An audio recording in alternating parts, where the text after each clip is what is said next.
MLC ಚುನಾವಣೆಯಲ್ಲಿ ನಡೆದಂತಹ ಅಡ್ಡ ಮತದಾನದ ವಿಚಾರ ಎಷ್ಟೆಲ್ಲ ಚರ್ಚೆಗಳಿಗೆ ಕಾರಣ ಆಗಿದೆ ಅನ್ನೋದನ್ನ ಗಮನಿಸ್ತಾ ಇದ್ದೀವಿ.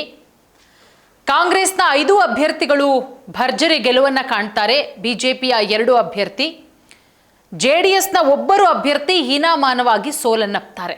ಇಲ್ಲಿ ಕಾಂಗ್ರೆಸ್ನ 5ನೇ ಅಭ್ಯರ್ಥಿ ಗೆಲ್ತಾರಲ್ಲ, ಅದೇ ವಿಚಾರ.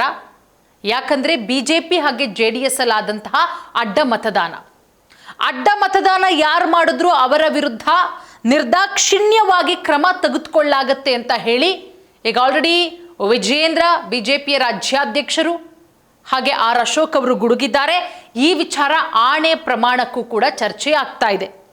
ಯಾರೊಂದು 4-5 ಜನ ಅಡ್ಡ ಮತದಾನ ಮಾಡಿದ್ದಾರೆ ಅವರನ್ನ ಬಿಜೆಪಿ ಪಕ್ಷದಿಂದ ಉಚ್ಚಾಟನೆ ಮಾಡುವ ಎಲ್ಲ ಸಾಧ್ಯತೆಗಳು ಕೂಡ ಇದೆ.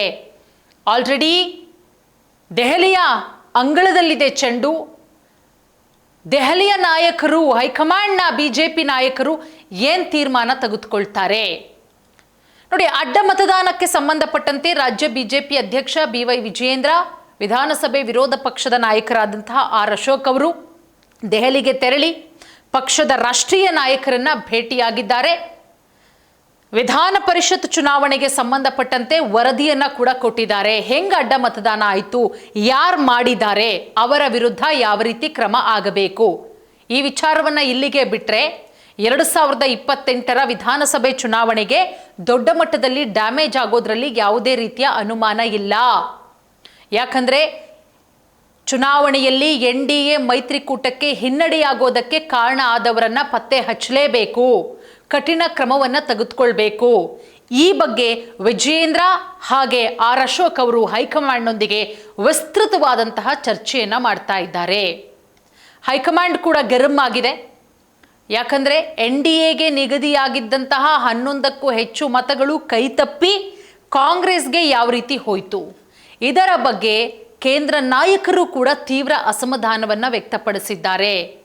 ರಾಜ್ಯ ಘಟಕದ ನಾಯಕರು ಅಡ್ಡ ಮತದಾನ ಮಾಡಿದ ಶಾಸಕರ ಮಾಹಿತಿ ಸಂಪೂರ್ಣ ವರದಿಯನ್ನು ಈಗ ಆಲ್ರೆಡಿ ಹೈಕಮಾಂಡ್ಗೆ ಸಲ್ಲಿಸಿದ್ದಾರೆ.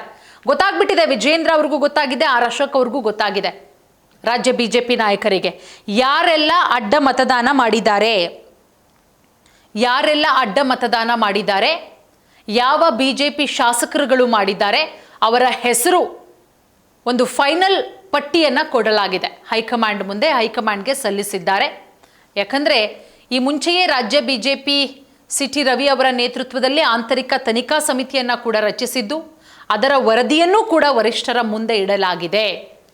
ಹಾಗಾಗಿ ಯಾರು ಒಂದು 5-6 ಜನರನ್ನ ಬಿಜೆಪಿ ಪಕ್ಷದಿಂದ ಉಚ್ಚಾಟನೆ ಮಾಡುವ ಎಲ್ಲ ಸಾಧ್ಯತೆಗಳು ಕೂಡ ಇದೆ. ಮತ್ತೊಂದು ಕಡೆ ಈ ಅಡ್ಡ ಮತದಾನ ಯಾರು ಮಾಡಿದ್ರು ಅದನ್ನ ಪತ್ತೆ ಹಚ್ಚೋದು ಅಷ್ಟು ಈಸಿ ಅಲ್ಲ. ಯಾಕಂದ್ರೆ ಆ ಮತದಾನ ಬಹಳ ಗೌಪ್ಯವಾಗಿರುತ್ತೆ. ಬಟ್ ಕೆಲವೊಬ್ಬರ ಮೇಲೆ ನಿಗಾ ಇಡಲಾಗಿದೆ. ಅದಕ್ಕೆ ತಕ್ಕನಾದಂತಹ ತಂಡವನ್ನ ಕೂಡ ರಚನೆ ಮಾಡಲಾಯಿತು. ಯಾರು ಬಿಜೆಪಿಯಿಂದ ಅಡ್ಡ ಮತದಾನ ಮಾಡಿದ್ದಾರೆ ಅನ್ನೋದು ಗೊತ್ತಾಗಿದೆ. ಮತ್ತೊಂದು ಕಡೆ ಸಭೆಯನ್ನ ಧರ್ಮಸ್ಥಳದಲ್ಲೇ ನಡೆಸಬೇಕು, ಆಣೆ ಪ್ರಮಾಣದ ವಿಚಾರವೂ ಕೂಡ ಚರ್ಚೆಯಾಗುತ್ತೆ. ಆದರೆ ಈ ಧರ್ಮಸ್ಥಳದಲ್ಲಿ ಆಣೆ ಪ್ರಮಾಣದ ವಿಚಾರ ಚರ್ಚೆಯಾಗುತ್ತಲ್ಲ, ಇದಕ್ಕೆ ಸ್ವಪಕ್ಷದ ನಾಯಕರೇ ಸಾಕಷ್ಟು ವಿರೋಧವನ್ನು ವ್ಯಕ್ತಪಡಿಸ್ತಾರೆ. ಪ್ರಹ್ಲಾದ್ ಜೋಶಿ ಅವರು ಕೂಡ ಒಪ್ಪಲ್ಲ. ಅದರ ಜೊತೆಗೆ ಮಾಜಿ ಮುಖ್ಯಮಂತ್ರಿಗಳಾದಂತಹ DV ಸದಾನಂದ ಗೌಡರು ಕೂಡ ಒಪ್ಪಲ್ಲ. ಸುರೇಶ್ ಕುಮಾರ್ ಅವರು ಕೂಡ ತೀವ್ರ ವಿರೋಧವನ್ನು ವ್ಯಕ್ತಪಡಿಸ್ತಾರೆ. ಸೊ ಈ ವಿಚಾರವೂ ಕೂಡ ಚರ್ಚೆಗೆ ಬರುತ್ತೆ. ಯಾಕಂದರೆ ಒಂದು ಪವಿತ್ರವಾದಂತಹ ಸ್ಥಳ ಧರ್ಮಸ್ಥಳಕ್ಕೆ ಹೋಗ್ಬಿಟ್ಟು ನಾವು ರಾಜಕೀಯ ವಿಚಾರವನ್ನು ಮಾತಾಡೋದು, ಅಲ್ಲಿ ಸಭೆ ಮಾಡೋದು, ಅಲ್ಲಿ ಆಣೆ ಪ್ರಮಾಣ ಮಾಡುವಂತಹ ವಿಚಾರ ಬೇಡ ಅನ್ನೋದು ಕೂಡ ಚರ್ಚೆಯಾಗಿದ್ದು.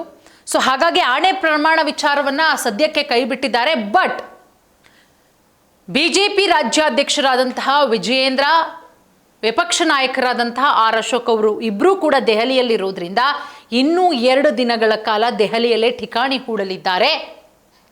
ಪ್ರತ್ಯೇಕವಾಗಿ ಇಬ್ಬರೂ ಕೂಡ ದೆಹಲಿಗೆ ತೆರಳಿದ್ದಾರೆ. ಅಲ್ಲಿ ವಿಸ್ತೃತವಾದಂತಹ ವರದಿಯನ್ನ ಸಲ್ಲಿಕೆ ಮಾಡುತ್ತಾರೆ. ಹಾಗಾಗಿ ಒಂದು 5ರಿಂದ 6 ಜನ ಬಿಜೆಪಿ ಶಾಸಕರುಗಳ ತಲೆದಂಡ ಉಚ್ಚಾಟನೆಯಾಗುವುದು ಫಿಕ್ಸ್ ಅಂತ ಹೇಳಲಾಗ್ತಾ ಇದೆ. ಯಾಕಂದ್ರೆ ಬಿಜೆಪಿ ಹೈಕಮಾಂಡ್ ಕೂಡ ಸಾಕಷ್ಟು ಗರಂ ಆಗಿದೆ. ಯಾರ ಮೇಲೆ ಅಂತ ಹೇಳಿದ್ರೆ ವಿಜಯೇಂದ್ರ ಅವರ ಮೇಲೆ, ಆರ್ ಅಶೋಕ್ ಅವರ ಮೇಲೆ. ಯಾಕಂದ್ರೆ ವಿಜಯೇಂದ್ರ ಅವರ ಕಾರ್ಯವೈಖರಿಯ ಬಗ್ಗೆ ಅಸಮಾಧಾನ ವ್ಯಕ್ತಪಡಿಸ್ದಂಗಿದೆ. ಇಮಿಡಿಯೇಟ್ ಆಗಿ ಡೆಲ್ಲಿಗೆ ಕರೆಸ್ಕೊಳ್ತಾರೆ. ಚುನಾವಣೆ ರಿಸಲ್ಟ್ ಬಂದ ದಿನವೇ ಇಮಿಡಿಯೇಟ್ ಆಗಿ ಬರಬೇಕು ಅಂತ ಹೇಳಿ. ಸೊ ನಿನ್ನೆ ಹೋಗಿದ್ದಾರೆ, ಇವತ್ತು ಮಾತುಕತೆ ಕೂಡ ಆಗ್ತಾ ಇದೆ. ಮತ್ತೊಂದು ಕಡೆ ರಾಜ್ಯಾದ್ಯಂತ BJPಯಲ್ಲಿರುವಂಥವರೇನೆ ವಿಜಯೇಂದ್ರ ಅವರ ಬದಲಾವಣೆ ಆಗಬೇಕು, ರಾಜ್ಯಾಧ್ಯಕ್ಷರನ್ನ ಬದಲಾವಣೆ ಮಾಡಿ, ನೀವು ವಿಪಕ್ಷ ಸ್ಥಾನದಲ್ಲಿ ಬೇರೆಯವ್ರನ್ನ ಕೂರಿಸಿ, ಆರ್ ಅಶೋಕ್ ಅವರು ಬೇಡ, ಬಸನಗೌಡ ಪಾಟೀಲ್ ಯತ್ನಾಳ್ ಅವರು ಇರಲಿ ಅನ್ನುವ ಮಾತುಗಳು ಕೂಡ ಕೇಳಿಬರ್ತಾ ಇದೆ. ಸೊ ಹಾಗಾಗಿ BJP ಹೈಕಮಾಂಡ್ ಕೂಡ ಎಲ್ಲವನ್ನ ಕೂಡ ಪರಿಶೀಲನೆ ಮಾಡಬೇಕಾಗತ್ತೆ. ಈಗ ಶಿಸ್ತು ಕ್ರಮ ತೆಗೆದುಕೊಳ್ಳಿಲ್ಲ ಯಾರೆಲ್ಲ ಅಡ್ಡ ಮತದಾನ ಮಾಡಿದ್ದಾರೆ, ಮುಂಬರುವಂತಹ 2028ರ ಚುನಾವಣೆಯಲ್ಲಿ ಖಂಡಿತವಾಗ್ಲೂ ಕೂಡ BJP ಪಕ್ಷಕ್ಕೆ ದೊಡ್ಡ ಮಟ್ಟದಲ್ಲಿ ಡ್ಯಾಮೇಜ್ ಆಗುತ್ತೆ. ಯಾಕಂದ್ರೆ ಕುಮಾರಸ್ವಾಮಿಯವರು ಕೂಡ ಸಾಕಷ್ಟು ಬೇಸರದಿಂದನೇ ಮಾತಾಡಿದ್ರು. ಮೈತ್ರಿ ಬಗ್ಗೆ ಅಸಮಾಧಾನ ವ್ಯಕ್ತಪಡಿಸೋ ರೀತಿಯಲ್ಲೇ ಯಾರನ್ನ ನಂಬೋದು ಯಾರನ್ನ ಬಿಡೋದು ಗೊತ್ತಾಗ್ತಾ ಇಲ್ಲ, ಹೇಗೆ ಎಲ್ಲರನ್ನೂ ಕೂಡ ನಂಬಿಟ್ವಿ ಅನ್ನೋ ರೀತಿಯಲ್ಲೇನೆ. ಸೊ ಹಾಗಾಗಿ ಈ ವಿಚಾರವನ್ನ ಆದಷ್ಟು ಬೇಗ ಇತ್ಯರ್ಥಪಡಿಸಿ ಯಾರು ಅಡ್ಡ ಮತದಾನ ಮಾಡಿದ್ದಾರೆ ಅವರಿಗೆ ಸರಿಯಾದ ರೀತಿಯಲ್ಲಿ ಬುದ್ಧಿ ಕಲಿಸಿದ್ರೆ ಖಂಡಿತ 2028ರಲ್ಲಿ ರಾಜ್ಯದಲ್ಲಿ ಕಮಲ ಅರಳಬಹುದು. ಇಲ್ಲ ಅಂತ ಹೇಳಿದ್ರೆ ಇದು ಇದೇ ರೀತಿ ಮುಂದುವರೆದ್ರೆ DK ಶಿವಕುಮಾರ್ ಅವರು ಚಾಣಾಕ್ಷತನವನ್ನು ಪ್ರಯೋಗ ಮಾಡ್ತಾ ಇರ್ತಾರೆ.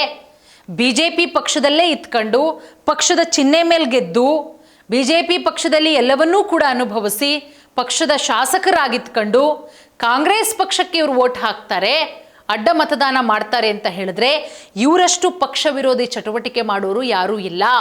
ಹಾಗಾಗಿ ಇವತ್ತು ನಾಳೆಯಲ್ಲಿ ಡಿಸೈಡ್ ಆಗುತ್ತೆ 5-6 ಜನರ ಕತೆ ಏನಾಗುತ್ತೆ ಅನ್ನೋದನ್ನ ಕಾದು ನೋಡಬೇಕು.